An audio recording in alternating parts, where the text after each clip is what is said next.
In this section, we'll talk about the essentials that an executive really should know about the Champagne region of France. Now, when we say essentials, that includes four specific points. So for starters, what are the grapes within a given region? Secondly, what are the flavors and aromas that one can expect in a glass of wine from that region? Number three, how do I pair that wine with food, or how do I pair food with that wine? For example, in a client context, or if I'm ordering or off the menu. And then fourthly, what are the bottles that are iconic to that region that I really should know, that I should recognize on the wine list, I should give appreciation for if they're ordered, those that are really the Pradas, the Guccis, the brands of that region, or of the world for that matter. Moving into Champagne, let's talk about a few further points in particular that I think are important for you to know as a professional. Here, you should know that Champagne isn't the same as sparkling wine. Sparkling wine is not necessarily champagne. So while it is true that champagne sparkles, not all sparkling wine is champagne. In order to call yourself champagne, in order for a bottle to be champagne, it has to be from the Champagne region in France. There is no American champagne, there is no Italian champagne. There is only champagne from France. It isn't to say that there aren't nice sparkling wines from elsewhere, but it isn't champagne. Right? It doesn't have the right to bear that name. Another thing to keep in mind is the distinction between vintage and non-vintage. For non-vintage champagne, what houses often do, winemakers, is they will blend different years' grapes in order to make the house style. So they may blend last year's grapes, the year before, and so on, to try to affect the house style. When they have a particularly good year, they will declare it a vintage, or they'll make a vintage wine. And when they do that, what it means is that all of the grapes in that wine are from that year. So vintage champagne comes from a single year, whereas other non-vintage champagne is a blend creating the house style. Now, another thing that I would remember, and this is important if you're looking on the menu, is that brut indicates dry. So if you see the term brut on there, it's indicating different levels of dry. So you won't see the word dry, or maybe you will, but brut, bear in mind that indicates dry, which just means that it doesn't have, won't be as sweet as some champagnes in a different style. Now, Champagne is located in the north of France. In fact, the area can be quite cold in the wintertime. And here it's mostly known as a white wine region, or they grow reds that are able to be grown in a cooler climate.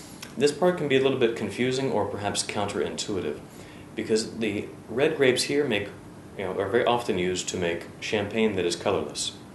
When you drink champagne, it could be any of these grapes in the wine that you're drinking. Pinot Noir, Pinot Meunier, both red grapes, as well as Chardonnay, which is, of course, a white grape.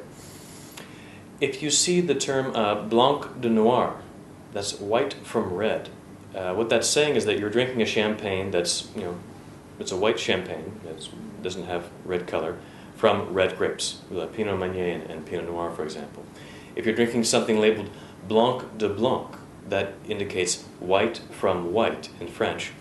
That would be made typically from Chardonnay. It's a white wine from a white grape. Rosés would use a bit of both. Now, you can make a white champagne or a colorless champagne by pressing the grapes and then discarding them or removing them from the mix before the skins are able to impart that color. And that's what champagne does. So let's talk about champagne. What can you expect in terms of the taste characteristics in champagne? Well, here often apple, pear, and citrus are some of the dominant fruit that people pick up on the nose or on their palate. Nuts, yeast, and toast. Now, because champagne is made first with one fermentation to make the base wine, and then they introduce yeast to form the carbonation in a second fermentation, when they do so, that yeast can impart flavors, and those flavors are often nutty flavors, yeast flavors, toast flavors, and that's really where that comes from. How would you pair this, or what would you pair it with? Well, a very, very popular pairing, very natural pairing would be shrimp and shellfish. Champagne is very festive. It can go with cheese plates. It can go with, for example, raspberry strawberries. Now, champagne with the sparkling characteristics and the acidity can also cut through butter very well. So some people cite liking with butter popcorn, for example. It can really cut through that with its acidity. It's a nice pairing for that. Iconic bottles that you should know. And here I suspect a lot of people do in fact know these bottles. Dom Perignon is one. Of course, this is one that's often very familiar to people. It's the Rolex of the champagne world, or one of them. Cristal is another. Veuve Clicquot is also another. You can find Veuve Clicquot at more affordable price points sometimes than Dom Perignon or Cristal. Also very good quality if you were to order it. So finally, to summarize some of the essentials that we zeroed in on and focused on, champagne is not the same as sparkling wine.